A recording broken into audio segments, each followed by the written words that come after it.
Pronto, voltamos para o meu casamento. Nessa mesma época, né, do que eu estava casada, recém-formada, precisava ganhar dinheiro. Até porque tinha a Emerge para pagar, minha avó me ajudava, eu sempre fui muito. Eu falo orgulhosa, mas não é não. Era a exigência de ser autônoma. Eu sempre trabalhei, cursando faculdade pública, eu trabalhei durante todo esse tempo. Eu lembro, eu trabalhava adolescente para conseguir juntar dinheiro para comprar o famoso Redley. Então, assim, eu não achava que os meus pais tinham que dar conta disso, né, de todas essas coisas. E eu comecei a trabalhar no escritório onde o meu primeiro marido trabalhava, pegando algumas causas de família, mas não dava dinheiro, enfim. Eu falei, eu tenho que dar um jeito. Tem que dar um jeito e tem que arranjar um emprego de carteira assinada, salário fixo para eu conseguir estudar. E comecei a correr atrás, eis que lá em Niterói estava abrindo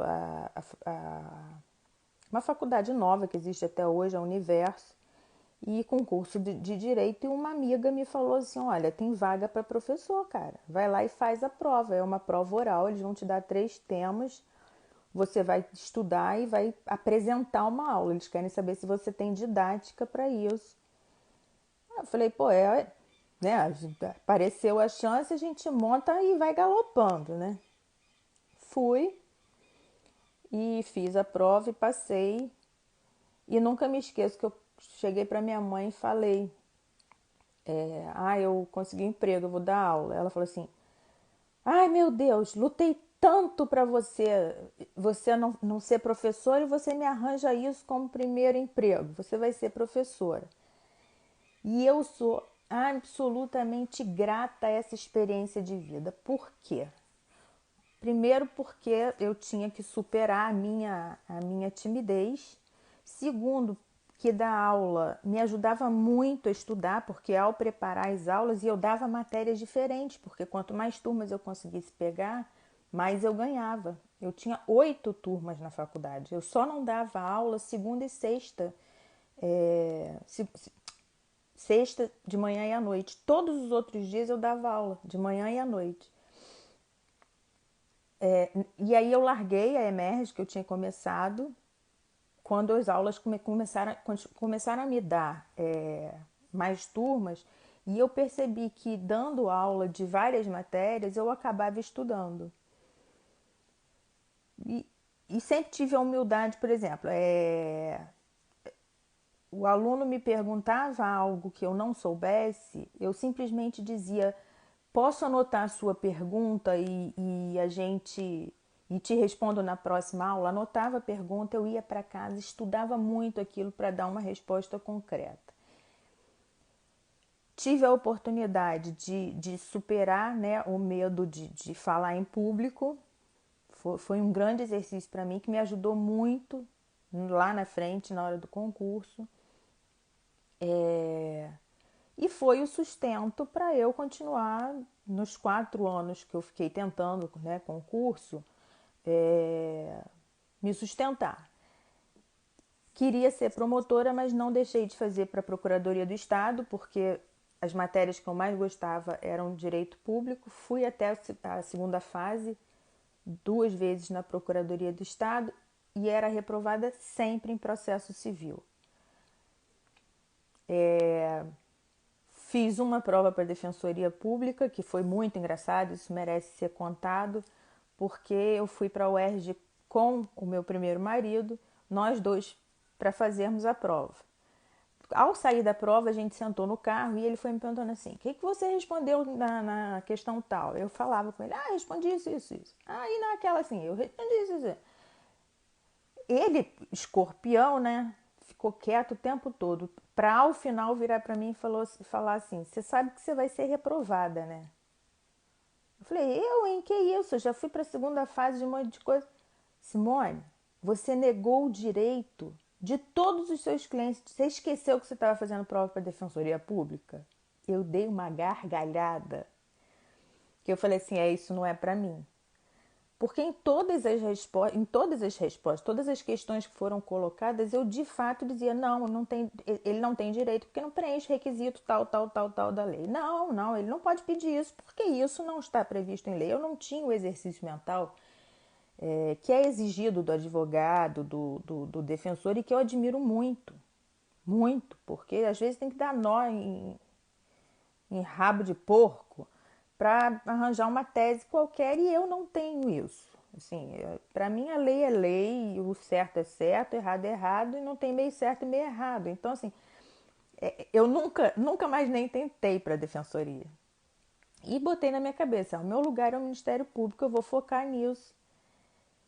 E fiz 4 provas, sempre sendo reprovada. Minha nota mais baixa era processo civil. As outras eram altíssimas na segunda fase, porque eram por blocos, e eu perdia sempre na civil, processo civil e constitucional por causa de processo civil.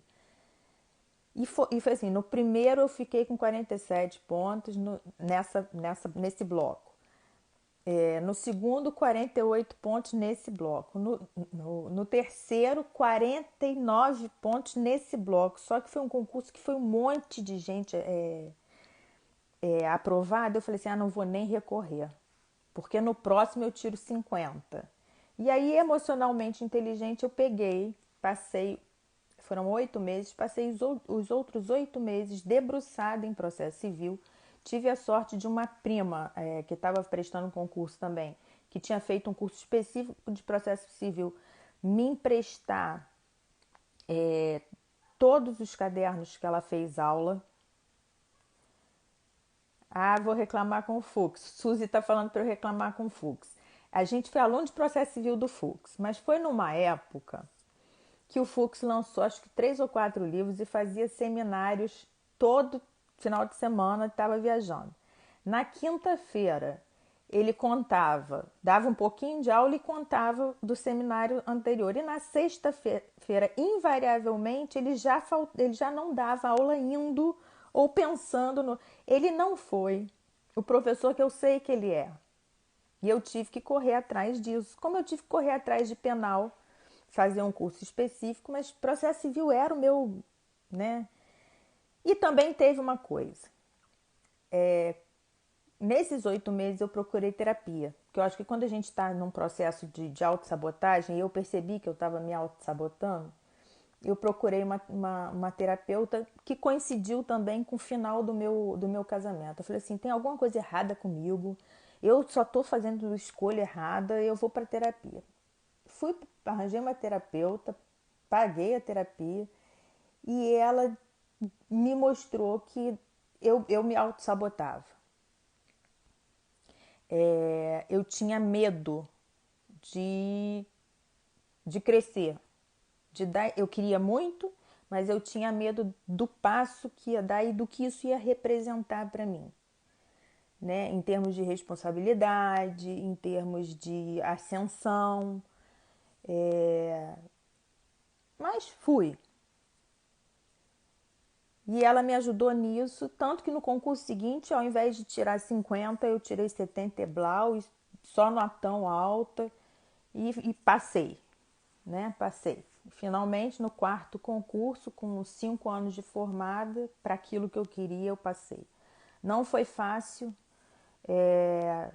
Depois da separação, minha mãe não aceitou. Ela parou de falar comigo muito tempo. Eu, muito orgulhosa, passei por alguma dificuldade econômica, mas eu não dividi isso com ninguém. Tinha noite que eu só tinha pão de queijo para comer ou pão com pasta de alho.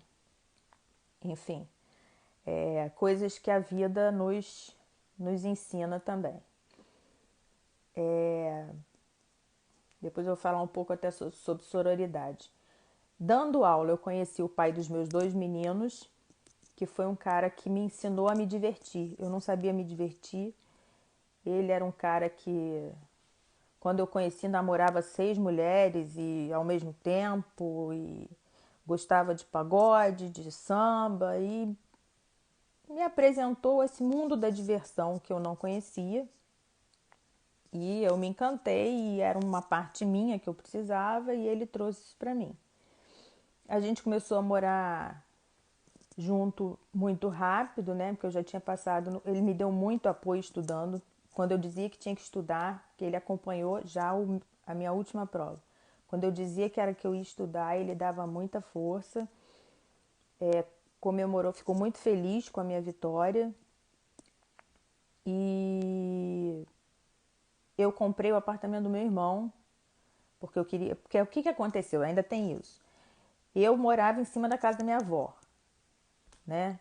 E quando eu casei, num apartamentinho que tinha lá. Quando eu me separei, a minha irmã engravidou e precisava morar naquela casa. Então, no meio desse último concurso meu, com o meu ovo virado com a minha mãe, que não aceitou a minha separação, não entendeu aquilo, e voltei a morar com meu pai e com a minha mãe. Aquilo foi um negócio assim, mas enfim, eu me trancava no quarto, o tempo que eu estava em casa, que eu não estava dando aula, eu me trancava no quarto, estudava, feito uma maluca, dormia 4 horas por noite.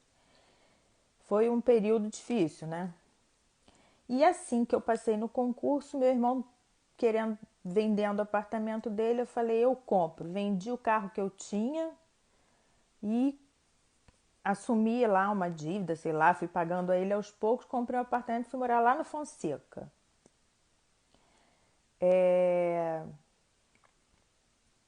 E aí, com esse negócio de morar sozinha, comecei a namorar o pai dos meninos, e muito rápido a gente acabou morando junto. Depois eu vendi esse apartamento no Fonseca para comprar um terreno onde eu tinha vontade de construir e fui morar num apartamento que meus pais têm em Santa Rosa, pequenininho. E começa aquela exigência, né? Você começa a morar junto, agora quando é que você... Já tinha passado no concurso com 28, já estava com 29, aí começa a cobrança, tem que ter filho, vai ter filho, tem que ter filho. Ah, quando é que vai dar um neto? Vai dar um neto. Enfim, engravidei do João Lucas, veio o João Lucas, aí a gente já conseguiu comprar uma casa lá em Itaipu, eu fui morar em Itaipu. E comecei com aquela ideia da maternidade, a maternidade romântica que eu falo, né? Ninguém me avisou que era difícil. O parto é nada perto do que é amamentar e tive muita dificuldade para amamentar João Lucas. Primeiro porque ele mamava sem parar, de 30 em 30 minutos, ele mamava sem parar, sem parar, sem parar, sem parar. E quando eu botava ele para golfar, a sensação que eu tinha é que todo o leite que tinha entrado saía, e isso durante muito tempo eu entrava em desespero. O pai dizia que eu não sabia amamentar, o pai dizia que tinha que dar era mamadeira, que aquele leite não parava na criança, até que o pediatra, sabiamente, numa consulta, virou e falou assim: bota ele para mamar, que eu quero ver. Aí eu botei, ele mamou, ele viu que a pegada estava certinha, que eu tinha muito leite, vazava leite, tinha muito leite, ele tomava o leite, e ele sabiamente, né, foi deixando, foi conversando, agora bota ele, já chega, bota ele aí para... Quando ele golfou, ele sujou minha roupa toda, sujou tudo. Aí ele falou assim: ele tem refluxo, nós vamos começar a tratar. E o refluxo foi tratado durante mais de um ano. Tudo que João Lucas comia, ele botava para fora. Eu chamava ele de...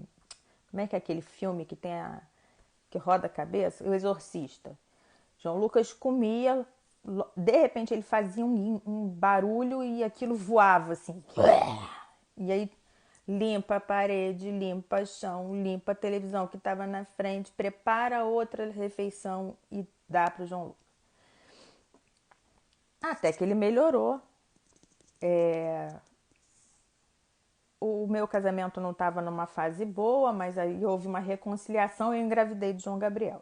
Veio João Gabriel.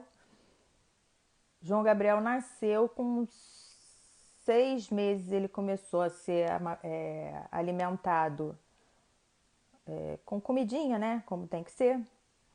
E ele começou a ter pneumonias seguidas e não ganhava peso e não crescia. E a gente descobriu, né? Descobriu. Um colega de trabalho, desculpa, eu tô trocando fio aqui.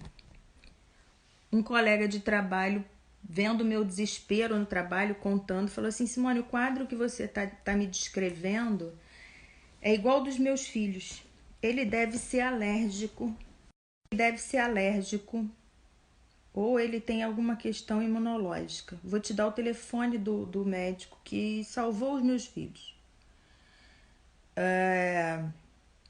Eu levei João Gabriel ao médico, ele passou uma batelada de exames, eu retornei com os exames 2 semanas depois, e esse médico, assim, eu tenho profunda gratidão porque ele fez o tratamento necessário para o João Gabriel, né, sobreviver. Mas esse médico, nessa segunda consulta, virou para mim e falou assim: olha, ele tem uma doença que é uma imunodeficiência congênita. É como se fosse uma AIDS, que ele nasceu com ela. Ele não pode adoecer porque os exames dele mostram que ele não tem a menor capacidade de lutar contra qualquer doença. Se ele tiver mais uma pneumonia, ele morre. Quer dizer, eu saí com um menino de 8 meses, que não crescia há 3 meses no colo, chorando do Rio, de Ipanema até em casa, e imaginando que eu ia perder aquela criança. Com toda a receita que tinha que ter. Tinha que dar leite especial, encomendar leite especial, tinha que voltar a amamentar exclusivamente, voltei a amamentar exclusivamente, tirei toda a alimentação dele. Não podia deixar de trabalhar, porque eu, na época, tinha o eleitoral, e o eleitoral é que ia bancar o leite do João Gabriel. O pai tirou licença, né, porque era do exército, tirou licença para ficar em casa, e ele teve que ficar num quarto. O João Gabriel cresceu durante 1 ano trancado num quarto de 3x3. Ele aprendeu a andar se escorando pelas paredes e pela cama. Um quarto que tinha que ser esterilizado várias vezes por dia. E eu, quando chegava em casa do trabalho, tinha que fazer o que hoje todo mundo está reclamando de fazer, né? Eu tinha que tomar banho com sabão amarelo, colocar roupa de médico, máscara, luva e amamentar o João Gabriel durante a noite inteira, para que ele e tirar o leite para que ele pudesse ser alimentado de dia com o Pregomin, que era o alimento, era a única coisa que ele podia. O aniversário dele de 1 ano, o médico permitiu que fosse num lugar aberto e que a gente permanecesse com ele no colo o tempo todo, com as pessoas à distância dele. Então, ele passou por isso, e eu lembro que uma noite eu deitei do lado dele muito cansada e eu falei assim: meu filho, eu sei que em alguns momentos durante a sua gravidez eu desejei não estar grávida, porque foi uma gravidez que não foi uma gravidez que foi planejada nem querida, foi uma gravidez num momento do casamento que não estava bom. E aí, eu com ele no colo, dormindo, eu falei com ele. Eu falei assim: olha só, eu posso até durante a gravidez não ter querido a gravidez, mas se você nasceu para ser meu, para eu cuidar de você. E eu te amo e eu quero que você fique. Eu vou chorar. Daquele dia em diante, ele começou a ter resposta no tratamento. Então eu tenho certeza que eu falei com a alma dele.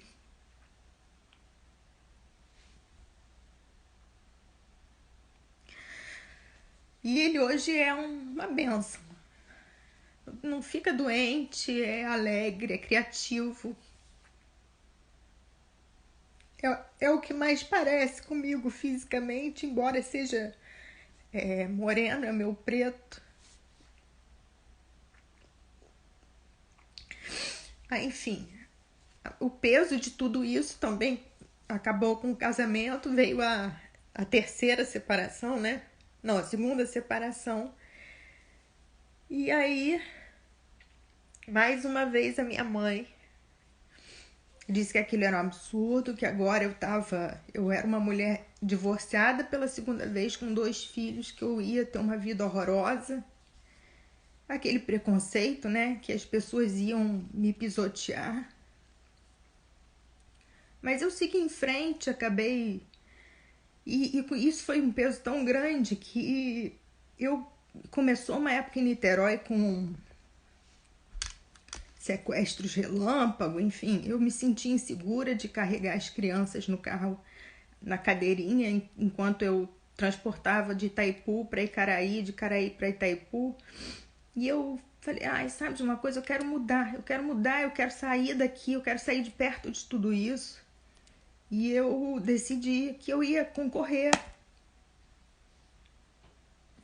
para ir morar no interior. Foi quando eu vim, em 2005, com os 2 meninos pequenos para cá,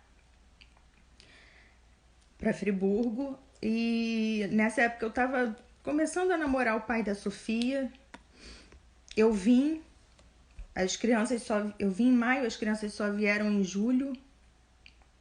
E o pai da Sofia veio conhecer o chefe do grupo de apoio aos promotores, que o convidou a trabalhar, porque ele era policial militar, o convidou a trabalhar aqui.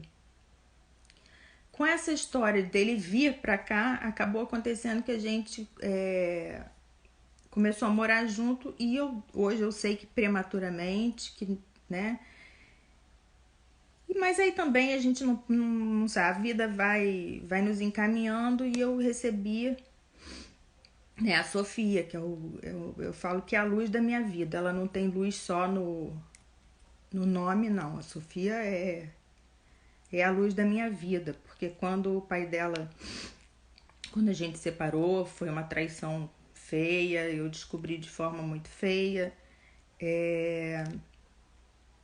Eu lembro que ele evitava pegar a Sofia para que eu não tivesse a oportunidade de sair, de me divertir. E conversando com a minha mãe, preocupada com isso, a Sofia brincando no chão. Sofia devia ter 2, 3 anos. Sofia brincando no chão, ouvindo a conversa. Eu achando que não estava ouvindo nada, né? A minha mãe perguntou, mas ele não tá vendo, não sei o que. Eu falei assim, mãe, olha só, eu não vou forçar. Ele pensa que com isso ele impede que eu faça alguma coisa. E eu vou deixar. Ele um dia vai descobrir se isso vai fazer alguma falta para ele, para ela, e eu agora não vou forçar nada não.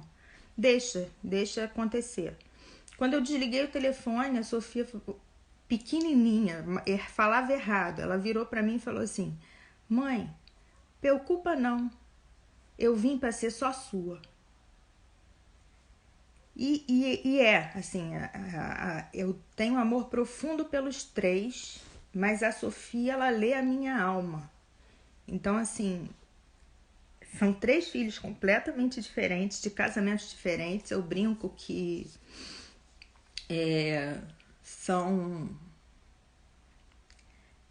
minha família é multicolorida e multimatrimonial, né? E agora somos só nós, então nós somos um time que funciona muito bem. O que eu aprendi nessas separações? Primeiro, que casamento é um negócio que não é pra mim, né? O casamento me tolhe, o casamento me amordaça. O casamento exige de mim, e as pessoas com quem eu fui casada exigem de mim o que eu não sou. Eu outro dia ri muito com a Xuxa contando que todo mundo que ela tentou se relacionar achava que ela em casa, Augusto, pai dos meninos, acabou de entrar. Um cara bacana, um pai maravilhoso. Eu lembro que a Xuxa contou que todas as pessoas com quem ela se relacionava imaginavam que a Xuxa era aquela pessoa arrumada, maquiada, alegre, feliz, sorridente, de salto alto, de bota alta o tempo todo. E quando a pessoa entrava na intimidade dela, descobria que ela adora andar de moletom largo, que ela não é sensual, que ela é uma grande menina bagunceira. E eu vivi muito isso, porque quem vê de fora, né, vê a promotora e espera, e a certinha, recatada, organizada, sempre muito tranquila. Só que essa é uma parte da Simone. A outra parte da Simone adora andar de pijama, fala palavrão. Quando não tá afim de fazer trabalho de casa, deixa a casa bagunçada. E eu fui cobrada muitas vezes, do tipo, uma promotora não fala isso. Uma promotora. Só que, assim, cobrada das pessoas que se relacionavam comigo intimamente. Então, assim, não conseguiam fazer a separação e enxergar a pessoa. E a pessoa que eu sou não cabe numa situação dessa, assim. Eu não consigo entrar em quadradinhos. Os quadradinhos não servem para mim. Eu levei mais de 40 anos da minha vida e haja terapia, haja investimento em terapeuta para aceitar isso, né? Que eu não o padrão não corresponde para mim e que o padrão não me faz feliz. E assim, chegou um momento que eu falei, eu não quero mais isso, né? E eu tenho que descobrir quais são os meus valores. Em 2011, né? Em 2011 houve a catástrofe em Friburgo e eu mandei a família toda embora. Trabalhei durante mais de 20 dias quase sem dormir. Convivi com os corpos, né? Sendo cadastrados, etc, enterrados. E depois eu fui para os abrigos dos desabrigados para fiscalizar, para ver se eles estavam tendo tudo que queriam, que precisavam naquele momento. E naquele momento, conviver com a ideia de que eu podia ter morrido naquela noite, como 500 pessoas morreram numa noite só, e muitos outros que a gente não faz ideia de quantos foram, aquilo deu um treco na minha cabeça.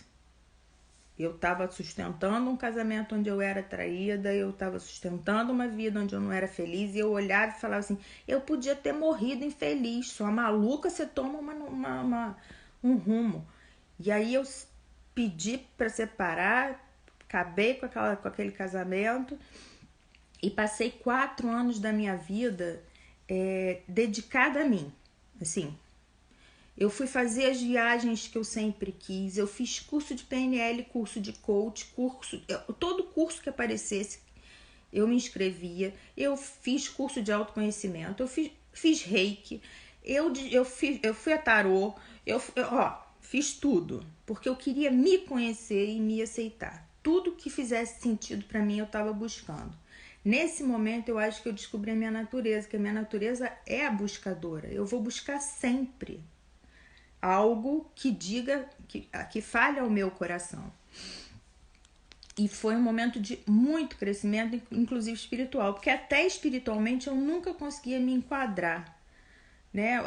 A culpa católica e o pecado nunca fizeram sentido para mim. Eu quase fui expulsa do Salesiano porque questionava professor de religião. O espiritismo fez sentido para mim até um momento em que eu não conseguia mais lidar com a ideia de karma, que você tem coisas que você tem que viver porque é o seu karma. E aí eu briguei com karma. Eu primeiro briguei com a culpa católica, depois eu briguei com o karma do kardecista e falei, eu vou viver a minha espiritualidade do meu jeito. E aí como é que é para Simone, que adora ler, estudar, viver a espiritualidade dela? Eu comecei a estudar todas as religiões e descobri que em todas as religiões os princípios são os mesmos, os objetivos são os mesmos, os caminhos e os métodos é que são diferentes. Até que um dia uma pessoa que eu reputo ser uma bruxinha, que eu falo que é a minha bruxinha, virou para mim e falou assim, você não sabe, né, de onde você é, do que você é. Você faz parte da fraternidade branca. Você tem muitos mestres e você é cheia de proteção, você sabia? E ela destrinchou e falou assim, você não tinha noção de nada disso? Eu falei, não. Você não sabia que você tem uma intuição imensa, que você tinha que saber ouvir? E eu sempre tive umas vozes, né? Umas coisas, assim, até em audiência, em júri, fazendo júri, pergunta isso. Eu perguntava, desandava o mingau inteiro. Quer dizer, é um que eu acredito ser uma intuição, uma mediunidade, uma ligação com algo que eu simplesmente negava ou não queria conhecer. E fui estudar tudo isso e ela falou o seguinte para mim: você não precisa procurar não. Você vai entrar numa biblioteca, numa livraria e o livro vai cair na sua mão. Eu falei assim, igual a varinha do Harry Potter. Ela falou assim, isso mesmo. O conteúdo vai te encontrar. E daí pra frente foi só estudo. Então hoje eu me considero, né, uma participante do que é denominado a Grande Fraternidade Branca, que respeita todo o credo, não é uma religião, né? Que tem princípios e que acredita num mundo melhor. E eu sou essa pessoa que acredita num mundo melhor, em que as pessoas são melhores de acordo com a sua evolução e com as suas escolhas. As escolhas são muito importantes. E aí, nesse processo, né, entre 2011 e 2015 e daí para frente, eu vi a verdadeira Simone crescendo, né? Assim, eu me resgatei. É o reconhecimento do meu eu, quem eu sou. Eu parei de querer preencher os requisitos, as exigências e as expectativas dos outros para ser quem eu sou. Se quiser gostar de mim, vai gostar de mim, essa megera como diz a minha cunhada pro meu irmão, essa megera com coração imenso, mas peludo. Eu sou assim. Eu sou peluda às vezes, como tenho um coração maior do que eu muitas vezes. Eu tenho o hábito de viver pro outro. Tô sempre abrindo mão de mim. Isso é um erro, é algo que eu tô corrigindo sempre, né? É algo que eu tenho que tomar conta, porque senão, até nas relações eu busco pessoas que eu tenha que cuidar. E aí agora eu já sei que cuidar só dos meus filhos, né? Porque por mais que eu tenha essa maternidade muito aguçada, que eu queira me transformar na mãe dos homens que eu arranjo, eu tenho 3 filhos e basta os 3 filhos que tenho. E o último papel que eu quero exercer na vida de um homem é de mãe, de cuidadora, de enfermeira, de... sei lá. Tem uma frase que outro dia dizendo que é: mulher não é centro de reabilitação de homem. Pois é, eu não sou mais centro de reabilitação de homem.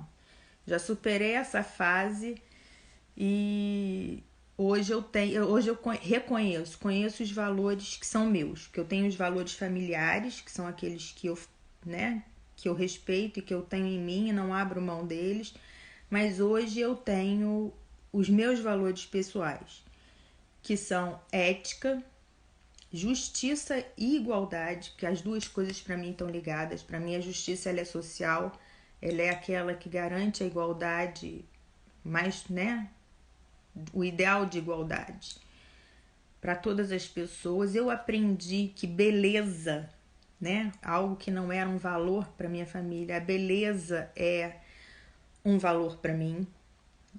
A beleza estética, a beleza da natureza, a beleza do mundo. E isso é um episódio muito bom, porque foi essa mesma bruxinha que abriu meus olhos. Quando eu falei para ela que eu ia fazer uma viagem sozinha para a Itália, ela falou assim: você tem uma grande lição, duas grandes lições para aprender lá. Admirar que o mundo ver que o mundo é belo de muitas as formas, e ande todo o tempo de óculos escuros. Aí eu não entendi porque. Ela falou assim: você tem que aprender a paquerar. Fique de óculos escuros, porque os italianos são lindos. Eles vão te olhar e eles vão te elogiar. E você vai descobrir o quanto você é bela. E batata! Eu fui para a Itália sozinha, andava feito uma maluca conhecendo a Itália toda, aquele monte de monumento, aquelas coisas maravilhosas, comendo, comendo, rezar e amar. Minha vida só é invertida. Assim, eu rezei, comi na Itália, talvez agora tenha o tal do amor, não sei não, mas passei por essa fase de engorda e de paquera na Itália. Foram 26 dias maravilhosos, onde eu realmente É impressionante o modo do italiano admirar a beleza. E admira a beleza sem querê-la, sem possuí-la, né? Então, assim, eu andava na rua, era engraçado que passava e falava assim, belíssima. Ah, eu me sentia, né? A pessoa que não foi ensinada a se achar bonita, só inteligente e comportada. E, assim, a mulher despertou ali, assim, eu consegui ver que existe uma mulher bonita por fora em mim. Foi um grande aprendizado, né? Da beleza. A beleza existe. E ela não é errada e não é feia, não é vaidade, não é ego, né? Ela tem que ser admirada mesmo e ela tem que ser vista e tem que ser vista e a beleza não é única, ela é um mundo belo. Todas as pessoas têm belezas que devem ser valorizadas e que devem ser ditas para que a gente inclusive acredite nisso, né? Outro valor que é meu é a solidariedade, a empatia. Eu não consigo imaginar a minha vida, nem a vida humana sem isso. E o último valor, que é o valor que eu preservo, que na verdade é um valor meu desde que eu nasci, que eu não pude usufruir, mas que hoje é o meu maior valor, que é a liberdade. Para mim, o ser humano tem que ser, ele nasce livre e tem que ser livre o tempo todo para fazer todas as suas escolhas. E ele só vai aprender se ele viver em liberdade. A liberdade é o grande dom da vida. A vida é presente e o dom da vida é a liberdade de fazer escolhas. Então, assim, hoje qualquer pessoa que retire a minha liberdade, qualquer profissão que retire a minha liberdade, qualquer relação que retire a minha liberdade e que castre isso, não vai fazer parte da minha vida. Os meus filhos foram criados para me darem liberdade. Eles sabem, eles conhecem os momentos que eu quero ficar sozinha, eles respeitam as minhas viagens sozinhas, eles curtem, inclusive, tem um episódio muito engraçado, que eu passei 26 dias na Itália fora, foi a grande viagem longa que eu fiz, nessa viagem de autodescoberta, de reconhecimento. Quando eu voltei para casa, eles ficaram esses 26 dias com uma pessoa que trabalhava comigo, trabalha até hoje, minha assessora para assuntos aleatórios. Ela ficou com eles sob a supervisão da minha mãe. E quando eu voltei, comecei a ser a mãe de novo, né? Tem hora para isso, tem hora para aquilo, não vai comer pizza todo dia. Teve um deles, que eu não lembro qual, que virou para mim e falou assim: mãe, quando é que você vai viajar de novo, hein? Por quê? Pô, tava melhor com você viajando. Eu descobri que eu não sou insubstituível, eu descobri que eles ficam bem sem mim e eles aprenderam tudo isso também, né? Eu não vou falar das minhas, porque a gente já tá falando há muito tempo, eu já tô falando demais. Eu não vou falar das crises de pânico, porque tem um vídeo lá no início que eu falei, né? Em 2011 eu tive uma, em 2017 eu tive outra e agora eu tive outra, né? As pessoas ficam imaginando, nossa, mas como uma mulher com a vida tão bacana, né? Bem sucedida financeiramente, tão bem resolvida, apesar de tudo que viveu, passa por um problema como esse, né? A minha síndrome do pânico tá ligada pelos eventos que foram à proximidade da morte, a ideia de morte. 2011 foi a catástrofe, eu me vi perto da morte. 2017 foi um relacionamento onde a pessoa que eu estava me relacionando optou por morrer e parar de tomar uma medicação. E eu depois me separei, terminei com essa relação, porque eu não sou cuidadora e não vou carregar suicida do meu lado. Terminei esse relacionamento, logo depois veio a síndrome do pânico em 2017. E agora, recentemente, pelo medo pela ansiedade, né? O medo de faltar aos meus filhos. Seja internada, porque somos nós somos um grande time, mas quem é o coach sou eu, né? Então eu fico sempre com medo de tudo desandar. E ficou pesado e eu comecei com a crise de novo, mas como eu já expliquei num vídeo anterior, busquei auxílio. Quando a gente não tá bem, a gente tem que procurar o auxílio e é vida que segue. Acabei de completar 50 anos, falei pra caramba, resumi um monte de coisa. Se eu fosse contar história engraçada, tinha um monte, mas eu acabei falando de momentos de suaves e momentos pesados, que é o que todo mundo tem na vida, né? Eu admiro todas vocês que já passaram por aqui e tiveram a coragem de contar as suas vivências, porque não é fácil não. Tô eu aqui no lugar de vocês e não é fácil não, mas eu não me envergonho de nada do que fiz na vida. Tudo foi pro meu aprendizado e eu sou cada dia melhor. E é esse o princípio de vida que eu tenho. Eu quero, no dia que eu for para passar para outra, e é para outra vida, porque o coração peludo ainda tem que ficar melhorzinho. Quando eu for, eu quero sair daqui melhor do que cheguei. Então, assim, o princípio é aprender e tirar de tudo a melhor lição para minha alma. Que a minha alma seja cada dia melhor. Eu vou ficar cada dia mais velhinha, né? O corpo vai ficando pior, mas a alma vai ficando melhor. E é esse o princípio de vida, o meu princípio de vida. Tenho planos, tenho sonhos, ainda quero viver mais 50 anos, vou fazer pedagogia, vou me especializar em psicopedagogia e vou embora para Portugal trabalhar como voluntária na Escola da Ponte, e porque a gente tem muito ainda para fazer, né? Ou então vou ser voluntária na ONU, vou dar aula em locais de guerra, sei lá o que eu vou fazer. Mas eu vou ser livre para escolher até o final. Tá bom? Gratidão por me ouvirem tanto. Eu que falo, eu tenho ouvido muito, falado pouco. Aproveitei hoje para despejar tudo em cima de vocês. Mas é um resumo básico da minha vida. Que como aquilo que eu amo muito, né? Eu amo montanha-russas. Espero poder andar de montanha-russa até ficar velhinha. Que meu corpo me permita, porque a montanha-russa me lembra a vida. Tudo sobe, tudo desce. Tudo sobe, tudo desce. É um movimento contínuo para cima e para baixo.